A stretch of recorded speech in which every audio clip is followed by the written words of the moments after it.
where the money's going. What do you guys think about the fraud that's taking place here in Minnesota? I don't think anybody is enabling fraud to happen. Hold Governor Walz accountable for this. What was this money spent on? 1.26 million. What was that money spent on? There aren't any kids. Answer the question. Are there children? There's no children inside this building. Quality Learning Center, which actually spells Quality Leering Center on the outside of their sign. They spelt learning wrong. Don't open up! How do you have ice here, ma'am? I'm literally a YouTuber. 通勤通学中の皆様おはようございます。ブクタの世界時事ニュースの時間です。さあ本日はですね、アメリカ、ミネソタ州からの話題になります。現在ですね、このミネソタ州のとある移民コミュニティによる公金詐欺が疑われている現場へ突ったという動画が大変話題になってるんですね。そしてこの内容がですね、もう本当にひどいものでして、なんでこんなものがこれまでまかり通っていたのか、もう冗談なんじゃないかというレベルの、そんな施設だったんです。本日は一体何が起きているのか、詳しく見ていきたいと思います。この番組は海外のホットな時事ニュースをお届けします。通勤通学のともにちょうどいいチャンネルとなっていますので、ぜひチャンネル登録お願いします。さあ、それでは本題です。こちらね、見えておりますが、現在ですね、ミネソタ州の大規模な公金詐欺というのが非常に問題視されているんですが、そんな中ね、一人の YouTuber が、その中でもね、かなり問題視されているソマリア人コミュニティによる公金詐欺の現場へ突ったという動画が現在大変話題になっています。これね、日本のネットでは公金チューチューなんて言われるんじゃないかなと思いますが、こんなのね、当然日本にもあるんだろうなと思わせる内容でした。で、ミネソタ州といえばですね、以前こちらの動画でお伝えしました。この知事というのがね、非常に癖のある人物でして、これティム・ウォルツと言うんですが、ちょっとね、こちら見てみますが、レッドステーツとブルーステーツ。つまりこのレッドステーツというのは共和党支持の州を指しておりまして、ブルーステーツは民主党です。そしてね、ここ見てみますと、ここですね。はい。ミネソタ州とありますが、ほとんどね、青いというのがわかるんじゃないかなと思います。つまりこれね、大統領に誰を押していたかというデータですね。ほとんどが青い。つまりは、このミネソタ州というのは、生粋のブルーステートということになるわけです。この上にね、これ、マチャチューチェッチ州になりますが、こちらもね、ほとんど青いというのがわかるんじゃないかなと思います。このブルーステートと言われる州になります。ということで、ここの知事であります、ティム・ウォルツというのは、もうね、生粋のリベラルな政治家なんですね。そして以前の動画ではね、このティム・ウォルツがイーロン・マスクのね、テスラの株価が下落したことを嘲笑しておりまして、さらにはですよ、皆さん覚えてますか？このテスラがアメリカでね、破壊行為に遭うということが多発したんですね。つまりそれを乗っているだけで、極左の標的になり破壊されるというあれです。そしてなんとですよ、あろうことかミネソタでね、この破壊行為をしていたのが、ミネソタの州職員だったんですよ。ぜひね、詳細こちらの動画見てほしいんですが、で、この州の職員というのは当然逮捕されるんですが、ほぼお咎めなしだったという、そのぐらいやばい州なんですね。そして現在ですね、このミネソタ州が公金チューチューの温床になっているんじゃないかと問題視されておりまして、これをですね、紐解いていきますと、もうね、なるべくしてそうなっているんですね。まずこちらその概要についてですね、ミネソタ州の産業規模の詐欺スキャンダルについて知っておくべきこと。連邦検察は木曜日、ミネソタ州の公的支援プログラムを搾取していたとして、さらに6人を起訴したと発表した。このうち2人については、その目的のためだけに同州へ渡ったと当局は主張している。今回の起訴により、このスキャンダルはさらに深刻さを増し、これまでに90人以上が起訴され、多くの有罪判決を受け、ミッドウェストの同州から数億ドルを騙し取ったとされている。この事態は、ティム・ウォルツ知事の政権を厳しい立場に追い込み、トランプ大統領からの批判も招いている。ミネソタ州だけが公的支援詐欺の疑惑に直面しているわけではなく、特にパンデミック支援資金を狙った詐欺は各州で問題となってきた。しかし、連邦検察補のジョセフ・トンプソン氏は、ミネソタ州はとりわけ深刻な問題を抱えていると述べ、同州に重大な詐欺問題があると指摘している。ミネソタ州で見られるのは、少人数の悪質な人物が犯罪を犯しているという話ではない、驚くほどの産業規模の詐欺なのだ。ということでね、ここではね、具体的にどういった詐欺が横行しているのか、ここにね、書かれているんですが、これはね、住宅安定化プログラムをめぐる詐欺。そしてね、こちらが、パンデミック中の児童栄養プログラムの詐欺。そしてこちらですね、これが、自閉症の子供たちに関するサービスの詐欺。そしてね、この記事でも言及されているんですが、これなんですね。トランプ氏も言及。ソマリアと結びつける。トランプ氏はこの問題をめぐって、ミネソタ州を激しく批判し、同州を不正なマネーロンダリング活動の拠点だと呼び、ソマリア系の移民がこの州から金を騙し取ったと主張した。ということで、ここで出てくるのが、ソマリアの移民なんですね。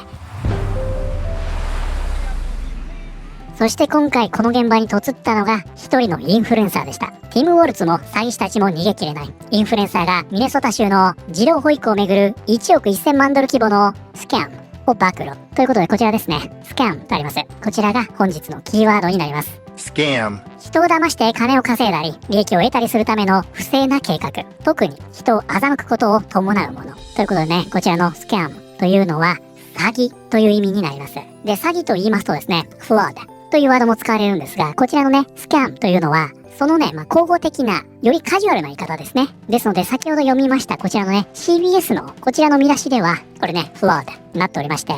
意味は同じです。ということで、こちらは、ティム・ウォルツたちも詐欺師たちも逃げ切れない。インフルエンサーがミネソタ州の児童保育をめぐる1億1000万ドル規模の詐欺を暴露。インフルエンサーのニック・シャーリーはミネソタ州知事ティム・ウォルツが児童保育をめぐる詐欺に関与していると非難し、納税者の資金1億1000万ドルが彼によれば実態のない児童保育施設に投入されてきたと主張している。X に投稿された42分間の動画が拡散する中で、シャーリーとその仲間たちは平日の昼間にミネソタ州内の複数の児童保育施設を訪れたが、いずれも稼働していなかったとその映像内で訴えている。誰もいないとシャーリーはある施設の前に立ちながらカメラに向かって語る。これは今ミネソタで起きている何十億ドル規模の詐欺の典型例だ。ということで今回ね、大変話題になっているインフルエンサーがこちら、ニック・シャーリーという人物。ここね、まさにトップに固定されているんですが、12月27日ですね。これは私と仲間たちがミネソタの不正を暴いた42分間の前編動画です。これまでで最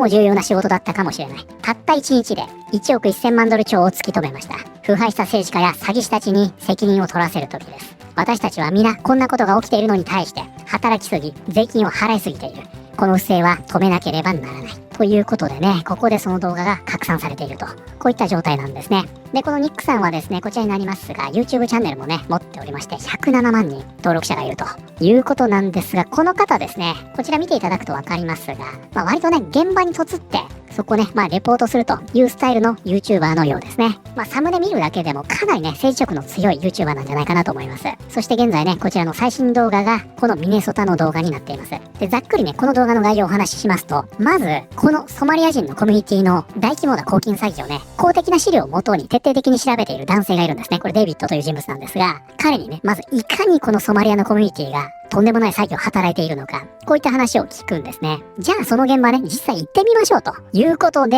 実際にこのソマリア人のコミュニティに行き、このソマリア人コミュニティの中にある児童保育施設に嫁ると、こういった内容になっています。するとですね、この施設というのが本当に施設で、これまだわかんないですよ。確定情報なのかわからない。今後ね、捜査が入っていくのかもしれません。今そういう流れになってるんでね。少なくともこの動画を見る限りは、もうね、詐欺丸出しなんですよ。まずですよ、これね、児童保育施設と言っておきながら、そういった名目で補助金を受けておきながら、子供がいません。もうこの時点で、そういうことでしょ。子供がいないんですよ。でね、一番笑っちゃったのは、クオリティラーニングセンターと呼ばれる、児童養育施設ですよね。ここもね、とんでもない資金を受け取っているということのようなんですが、なんとですよ、ラーニングの綴りが違います。これでね、お前がラーニングできてねえじゃねえかと、全米から突っ込まれているわけですが、ラーリングになってしまっておりまして、これね、デザインされた看板ですよ。この綴りが違うと。このように、もう驚くべき稚拙さなんですよね。もうほんと、ハリボテの施設に、このミネソタ州というのは、大金をつぎ込んでいるというのが暴露されていきます。で、中にはですね、人が出てきてね、アイスが来たぞ、アイスだ、アイスだなんてやる女性が出てきたり、それはですね、典型的なあれなわけですね。いや、俺アイスじゃなくて YouTuber なんだけどなんて言ってましたが、もうね、このレベルなんですよ。ちょっとね、概要欄貼っておきますんで、冒頭のね、ダイジェストだけでもご覧になってください。すごいですよ、これ。ある YouTuber が州から400万ドルの資金を受け取っているミネソタ州の保育施設に子供が一人もいないことを発見した。この施設は玄関のドアに掲げた看板でラーニングという単語すら正しく綴れていなかった。この一件は連邦当局が被害額が900万ドルを超える可能性があるとしている同州のソマリア系コミュニティを巻き込んだ福祉スキャンダルが拡大する中で明らかになった。今週拡散した動画ではニック・シャーリーと別の男性が看板に誤ってクオリティ・ダーリングセンターと書かれたミネアポリスの建物に近づく様子が映っている。ほどなくしてその保育施設と関係があるようには見えない白人女性が携帯電話で撮影しながら現れ、開けないでアイスが来てるわと叫ぶ。どうしてアイスがいるんですか？自分はただの YouTuber ですよとシャーリーは返す。その後、シャーリーと同行者は99人の育児を受け入れる認可を受け、過去2年間に州から年間190万ドルを受給していたことを示す書類を取り出した。これ日本円で約3億円ですね。だからハリボテの施設を構えてるだけで年間1億5000万円もらえると。この建物には本来99人の子供がいるはずなのに誰もいないって分かってますよねとシャーリーは動画の中で問いかけている。その時点でこの施設に子供がいる様子は確認できなかった。シャーリーが訪問した正確な日時は不明だ。この施設の公式サイトに掲載されている認可情報によると、この保育施設は99人の育児を受け入れる認可を受けていることが確認できる。共和党下院幹事のトム・エマー議員は、この問題をめぐって X でティム・ウォルツ知事を強く非難した。汗水流して稼いだ税金400万ドルがラーニングという単語すら正しく綴れない教育施設に渡っている。これについて説明してもらえますか、ティム・ウォルツと投稿した。セントポールの ABC 系列局によると、クオリティラーニングセンターは2019年から2023年の間に州から実に95件もの違反を指摘されている。この違反には登録されている十数人以上の子供について記録が存在しなかったことや危険物を子供から遠ざけていなかったことなどが含まれている。つまりね、ここでは何を言われているかと言いますと、このね、ミネソタ州とソマリア人コミュニティのズブズブの関係を指摘しているんですね。というのもですね、このミネソタ州というのはまさにね、こちらにウィキがあるんですが、ミネアポリス・セントポールにおけるソマリア人の歴史。つまりこれミネソタ州のことです。ソマリア人はミネアポリス・セントポール都市圏に居住する民族集団で、アメリカ合衆国最大のソマリア系移民コミュニティを形成している。ということで、このミネソタ州というのは、アメリカで最大のソマリア系コミュニティが存在する州なんです。めちゃくちゃ多いんですよ、この数が。でね、この多くが帰化しているわけですが、全員で同じ人物に投票するんだそうですね。みんな一斉に動くんですよ。なので、これが議員にとっては、とてつもなく大きな票田になっているということです。だからここに迎合すると言われているんですね。なのでね、これあくまでも陰謀論ですよ。これデザイナーは完全否定してるんですが、これ去年になるんですが、ミネソタ州は州の旗のデザインを変更しました。でこれがね、ネットではこのようにソマリアの旗にそっくりだと、このように言われているんですね。もともと全然違うデザインだったんですが、去年ね、このように変更されたと。こんな陰謀論が出てくるぐらい、ミネソタ州とソマリアというのはズブズブだと言われているんですね。だからもしね、今回の公金詐欺というのが、今後ね、調査が入って、確定ですという風になったらですよ。これはね、非常にリベラルな、移民大歓迎ですとやってるミネソタがね、大量の移民を受け入れた結果、どんどんその票田というのが大きくなっていき、政治家たちがそこに迎合していく。そしてさらにこの移民たちに有利な法律が出来上がっていく。というような、一番ヤバめなスキームが形成されていく典型例だということになってしまいますよね。こちらドナルド・トランプ・ジュニアいますね。もしまだこれを見ていないなら、ぜひ見てほしい。全部だ。理解してほしい。本来、ジャーナリストがやるべきだったことがこれなのに、主流メディアは調べようともしないし、ましてや報じようともしない。これがあなたの税金であなたの国に対して行われていることだ。これ本当で、現在ね、これ収録時点にはなりますが、主流メディアのほとんどはこれ報じていません。有名どころで言うとニューヨークポストぐらいですかね。現在メインストリームメディアはだんまりを決めていると。なぜ60ミニッツはこれをやらないのか。プロのジャーナリストはどこにいるんだ。民主党に心から頼む。この件では先手を打って今すぐ止めてほしい。これを党派的な問題にしないでくれ。本当にお願いだ。ここバンスいますね。この男は2024年のピューリッツァーの受賞者たちよりもはるかに有益なジャーナリズムをやっている。こちらイーロン・マスクもいます。ティム・ウォルツを起訴しろ。ね、天敵ですからね。起訴しろと。iPhone を持った23歳の若者が州全体に及ぶ巨大な詐欺組織を暴いているのに、なぜ数十人のスタッフを抱える数百万ドル規模の地元報道機関がこの話題には全く手をつけていないのか。このやりとり本当なんでね、すごいですよね。こんにちは、ここは保育施設ですか？はい。子供を入園させたいんですが、ダメです。では子供を一人見せてください。ここには100人いると書いてありますよね。これはハラスメントです。警察を呼びます。ね、これ本当に警察呼んでましたからね。